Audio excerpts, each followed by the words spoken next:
Digha Ramnagar 116B রোডের উপর দুর্ঘটনা, মৃত এক। দীঘা রামনগর 116B রোডের উপর ফতেপুর অলঙ্কারপুরের মাঝামাঝি অবস্থায় পেট্রোল পাম্পের কাছাকাছি একটি বাইক দুর্ঘটনায় মারা গেল এক যুবক। যুবকের বয়স 25 বছর। সূত্রে জানা যায়, ওই যুবকটি দীঘা একটি হোটেলে কাজ করত। যুবকের নাম প্রদীপ শীট, পিতা লক্ষ্মীকান্ত শীট। বাড়ি রামনগর থানার অন্তর্গত পালধুই পঞ্চায়েতের জগদীশপুরে। পরিবারের 4 জন, বাবা মা এবং 2 ভাই। এই পরিবারের বড় ছেলে প্রদীপ শীট যে মারা গেছে এবং ছোট ভাই যার বয়স 22 বছর।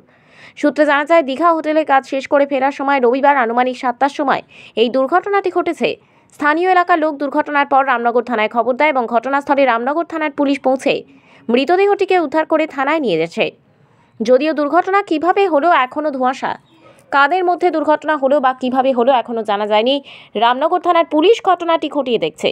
সূত্রের খবর, মৃতদেহটিকে রামনগর থানার পুলিশ ময়না তদন্তের জন্য পাঠাবে।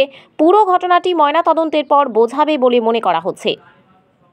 জগদীশপুর এলাকার সদস্য প্রতিনিধি সংবাদ মাধ্যমের মুখোমুখি হয়ে বললেন, জগদীশপুর লক্ষ্মীকান্ত শীট, আমরা লাকুয়া বলে চিনি, ভ্যান রিক্সা চালায়। ওনারই বড় ছেলে প্রদীপ শীট।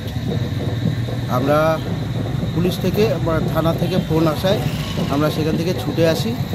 থানা থেকে বডি তুলে নিয়ে এসে থানায় জমা করেছেন। আমরা চিনে দেখি যে প্রদীপ শীটই মারা গেছে। দাদা বলছি, কীভাবে অ্যাক্সিডেন্ট হলো বা কী ব্যাপার কিছু জানা গেছে?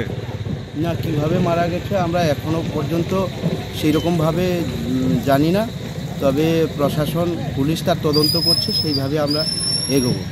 আর ছেলেটির বয়স কত বা কী করতো? ছেলেটির বয়স 25 বছর।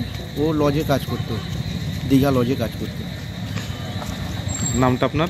আমার নাম চিন্ময় গিরি, জগদীশপুর মেম্বারের প্রতিনিধি।